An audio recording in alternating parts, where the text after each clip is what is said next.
Sebab itu bila nampak lampu jenis solar tube macam ni, rasa macam konsep lampu Kalimantan tu dihidupkan semula, tapi dalam versi yang lebih praktikal. Bentuknya masih panjang, macam lampu Kalimantan yang kita biasa tengok dekat dinding luar rumah.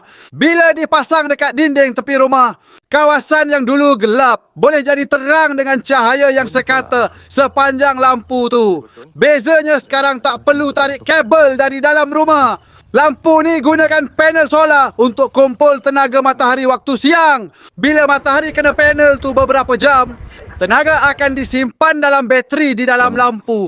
Bila malam pula, lampu boleh menyala untuk menerangi kawasan luar rumah. Jadi kawasan yang biasa guna lampu Kalimantan dulu, macam tempat sidai baju, lorong tepi rumah, kawasan paip air ataupun dekat pintu belakang rumah, semuanya boleh jadi terang